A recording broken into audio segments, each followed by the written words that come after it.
इस लेक्चर में काइनेटिक और काइनेटिक थ्योरी ऑफ गैस में, इस लेक्चर में हमने दिया था, पिछले लेक्चर में 7 पॉइंट शायद लिखा दिया था। उसके आगे ये 7 पॉइंट, जैसे आइडियल और रियल गैसेस में जो पॉइंट्स होते हैं वो दोनों सेम होंगे, ये जो 7 पॉइंट्स लिखाए गए हैं। अब इसके आगे जो 2 पॉइंट्स आएंगे वो अंतर आएंगे, मतलब कि डिफरेंस क्रिएट करेंगे दोनों के अंदर। यानी कि गैस मॉलिक्यूल्स, जो गैस के मॉलिक्यूल्स होते हैं, जो छोटे छोटे मॉलिक्यूल्स जो होते हैं वो बहुत छोटे छोटे छोटे छोटे छोटे मॉलिक्यूल बहुत स्मॉल साइज में होते हैं, बहुत ज्यादा इसमें, और वो ऑक्यूपाई करते हैं किसमें, whole gas of space.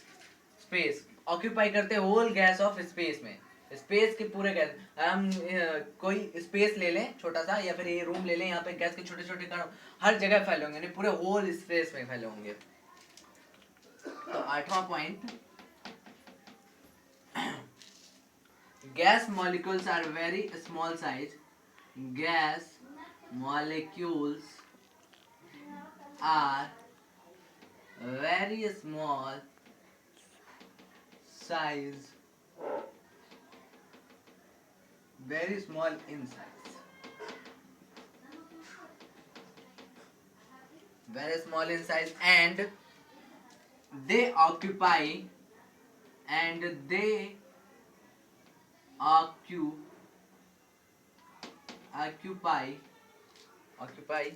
and they occupy the whole space of gas, the whole space of gas, occupy the whole space of gas। और गैस क्या होते हैं, जो गैस होते हैं, गैस के मॉलिक्यूल्स जो होते हैं आपस में अट्रैक्ट नहीं होते हैं। हाँ, दौड़ते रहते हैं, मतलब इधर उधर दौड़ते रहते हैं, तो टकराते जरूर है, लेकिन आपस में अट्रैक्ट नहीं होते, म्यूचुअल अट्रैक्ट, पारस्परिक अट्रैक्ट नहीं होते हैं। तो लिखेंगे gas molecules does not gas molecules does not exert का मीन्स है यहाँ पे नहीं से लेना देना है, exert,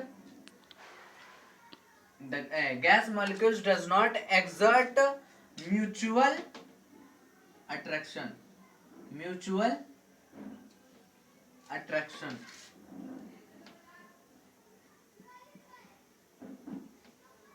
ये हो गया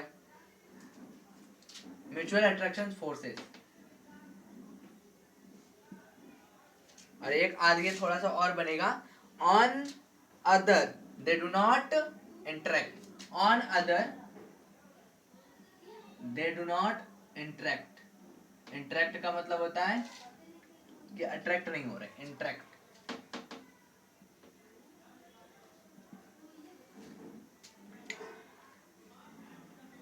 अब हम आगे वैसे बात करेंगे कि pressure of ideal gas, ideal gas का प्रेशर क्या होता है, जैसे PV = RT, ये नहीं, आइडियल गैस का एक्चुअल प्रेशर, जैसे ideal gas, pressure of ideal gas, heading है प्रेशर ऑफ, इसी के अंदर ही चल रहा है अब इसके अंदर ही चलेगा, ये फर्स्ट यूनिट चल रही है, प्रेशर ऑफ आइडियल गैस।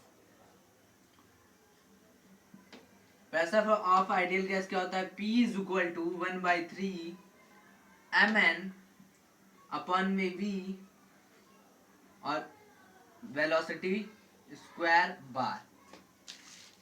अब यहाँ पर डिफाइन कर दे कि क्या क्या क्या है, तो यहाँ पर डिफाइन कर दे तो m है mass of each, mass of मतलब कि mass of each gas molecule, प्रत्येक गैस का, गैस मॉलिक्यूल्स का mass, mass of each gas molecules.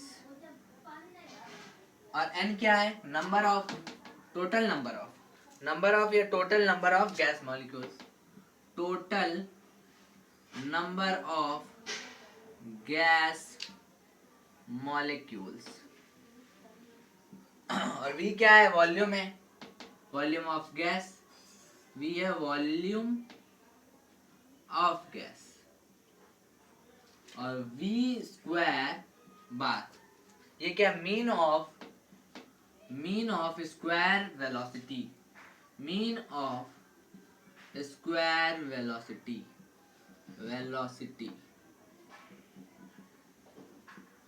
मतलब कि वेग का मतलब कि मीन का मतलब होता है माध्य, स्क्वायर का मतलब वर्ग, माध्य वेग, वर्ग माध्य वेग, मीन मतलब माध्य, बार का मतलब होता है यहाँ पर माध्य, तो वर्ग माध्य वेग, वेग का वर्ग माध्य। ओके, और मास यानी कि मास हो गया, m यहाँ पर क्या है, mass of each gas molecules, प्रत्येक गैस के अणुओं का mass, total number of gas molecules, प्रत्येक अणु का संख्या, वॉल्यूम ऑफ गैस यानी कि गैस का आयतन। ये तो हो गया प्रेशर ऑफ आइडियल गैस का फॉर्मूला और डिफाइन भी हो गया। अब आगे बढ़ते हैं इसके कि mn और v, mn अपॉन v यानी mn जो है mnv, ये mn जो है टोटल मास है, ये प्रत्येक मास, और total number of gas molecules भी दिए हैं, तो जितने भी उसके अंदर होंगे तुम टोटल मास को कैपिटल M से डिफाइन करते हैं n, और मास अपॉन मतलब total mass upon total volume क्या होता है, घनत्व, डेंसिटी ऑफ गैस, जिसे रो से दिखाते हैं, डेंसिटी ऑफ गैस। अब ये रो उठा के इसमें रख दें, पुट अप इक्वेशन फर्स्ट में, put in equation first, equation first में तो क्या हो जाएगा, P is equal to 1/3 rho v square, velocity का स्क्वायर माध्य। कितने मिनट की हुई, आगे बढ़ेंगे अब क्या होगा वो बताते हैं। अब अंदर अब क्या होगा, P इज इक्वल टू, अगर 2 से डिवाइड कर दे, 2 से मल्टीप्लाई कर दे, तो देखते हैं 2 से डिवाइड किया 2/3, मल्टीप्लाई किया 1/2, डायरेक्ट ब्रैकेट लगा दिया, रो वेलोसिटी का स्क्वायर माध्य। अब ये क्या होता है, ये होता है डेंसिटी एनर्जी, ये होता है चूंकि डेंसिटी, अब इसको प्रूफ भी कराएंगे कैसे आया, डेंसिटी एनर्जी रो, जबकि इंटर में पढ़ा हुआ है, डेंसिटी एनर्जी यहां पे रखेंगे, तो 2/3 इसको हम क्या करेंगे E, तो एक ये फॉर्मूला आ गया, प्रेशर ऑफ आइडियल गैस, ये तो याद होना चाहिए। अब ये याद होने के बाद अगर पूछ लिया प्रेशर ऑफ आइडियल गैस और ऑप्शन में ये दे दिया, तो ये टिक लगाना होगा, और ये दिया है तो याद तो होना ही चाहिए, ये mn/v वेलोसिटी का स्क्वायर, ऊपर में बार का मतलब माध्य। ये हो गया प्रेशर ऑफ आइडियल गैस। अब आगे इसके बारे में आगे बात करते हैं, इसके बारे में आगे के पॉइंट्स में, मतलब हमने क्या कहा अभी प्रूफ कराने के लिए ना, तो चलो इसको प्रूफ भी करा देते हैं कि ये रो मतलब डेंसिटी ऑफ गैस आया कहां से, ये आया कहां से, तो ये प्रूफ कराते हैं। अब ये प्रूफ करने के लिए हमें एवरेज ऑफ काइनेटिक एनर्जी चाहिए, एवरेज ऑफ काइनेटिक एनर्जी, इसकी प्रूफ, छोटा प्रूफ है इसलिए करा रहे, बड़े होते तो नहीं कराते। तो हम बात करते हैं average of kinetic energy, average of kinetic energy का मतलब काइनेटिक एनर्जी एवरेज उसका है तो EAV क्या होता है, kinetic energy half mv square, ये तो पता है ना, हाफ mv स्क्वायर, लेकिन एवरेज है तो मीन निकालना जरूरी है। जैसे सभी अगर किसी का एवरेज निकालना हो, अगर क्लास में स्टूडेंट्स रहते हैं वहां पर अगर उनका एवरेज निकालना हो तो क्या करेंगे, अगर उनके एवरेज का मतलब है उनके परसेंटेज का एवरेज या उनके वेट का एवरेज निकालना हो तो उनके सारे वेट को टोटल करेंगे और नंबर ऑफ स्टूडेंट से डिवाइड कर देंगे, ऐसे यहाँ पर है। ये तो आ गया काइनेटिक एनर्जी का एक का आया है एवरेज, सिर्फ एक गैस मॉलिक्यूल्स का। अगर हमें टोटल गैस ऑफ मॉलिक्यूल्स का चाहिए, तो अगर हमारे स्पेस में गैस में जो है कि टोटल गैस ऑफ, अगर हम पूछे कितने हैं तो हमें तो पता नहीं है, तो हम क्या लेंगे, n लेंगे, तो टोटल काइनेटिक एनर्जी वो भी एवरेज वाला, टोटल काइनेटिक एनर्जी जो 1/2 mv, वेलोसिटी को ऐसे दिखाते हैं, वॉल्यूम को ऐसे दिखाते हैं, वेलोसिटी वाला ऐसे और बार, और इसका n से मल्टीप्लाई कर देते हैं तो टोटल हो जाएगा n और रो है ना, तो n टोटल हो गया। अब हमारा क्या होता है, एनर्जी डेंसिटी का फॉर्मूला होता है एनर्जी डेंसिटी, यानी कि ऊर्जा घनत्व का हमारा फॉर्मूला होता है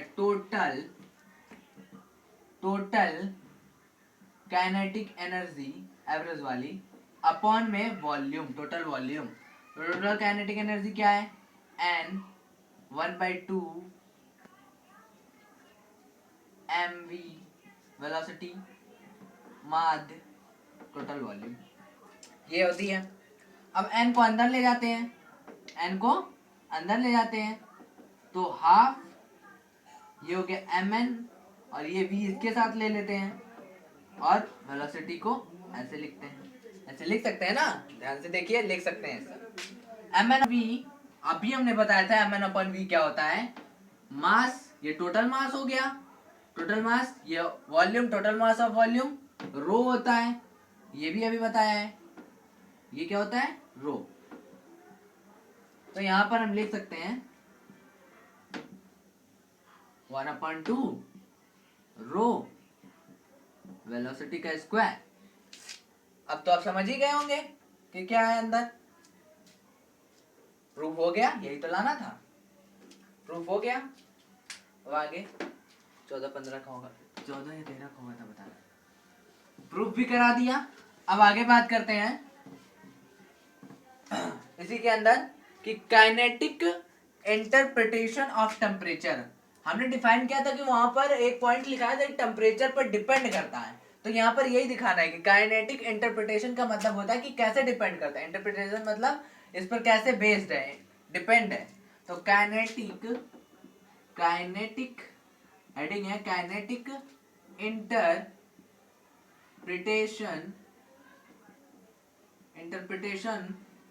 ऑफ टेम्परेचर। तो ये है हेडिंग। अब इसके अंदर हमें बताना है कि कैसे वो टेम्परेचर पर डिपेंड करता है, यानी हम प्रूफ करके दिखाएंगे कैसे टेम्परेचर पर डिपेंड करता है। तो इसके लिए भी हमें चाहिए एवरेज काइनेटिक एनर्जी, यानी काइनेटिक एनर्जी का एवरेज गैस मॉलिक्यूल्स का। तो ये तो हो गया इसका first point, average kinetic energy of gas molecules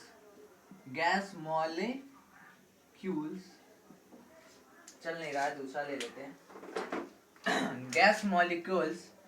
तो हमने अभी गैस मॉलिक्यूल्स का काइनेटिक एनर्जी एवरेज वाला निकाला ही, EAV is equal to half m velocity वाला स्क्वायर माध्य, यही होगा। अब इसी से हमें प्रूव करना, और m और v अभी हम इसके बारे में बता देते हैं, m क्या है v क्या है। तो m के बारे में हम क्या लिख सकते हैं, m अभी बताया था, मास of each gas molecules, mass of each gas molecules, और v ये बताया ही है, फिर से एक बार बता देते हैं, mean of square velocity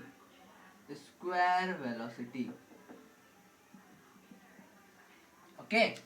mean का मतलब माध्य, स्क्वायर का मतलब वर्ग, वेलोसिटी मतलब वेग का।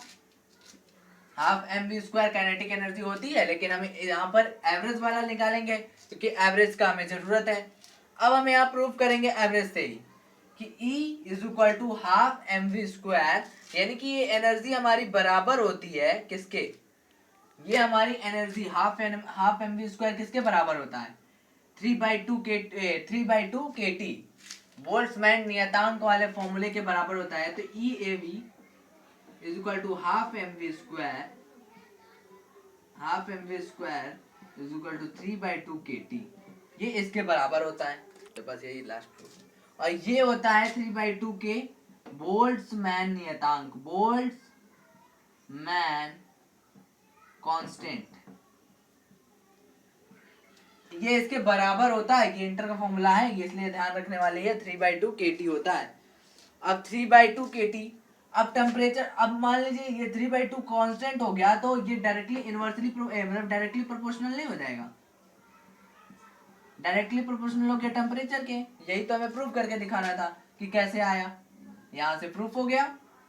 और इसको ऐसे भी लिख सकते हैं और करके, EAV is proportional to temperature, temperature पर डिपेंडेंट है, दिख रहा है।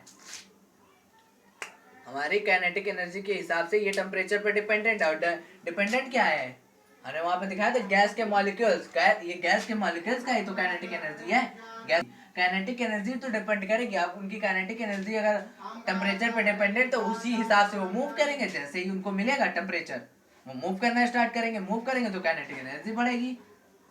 इतना आता है कि इतनी तेजी से बढ़ जाते हैं कि वो अपने आप फिर से टूट जाते हैं, फूट जाते हैं, फिर वापस टूटते हैं, फिर छोटे छोटे कणों में बढ़ जाते हैं।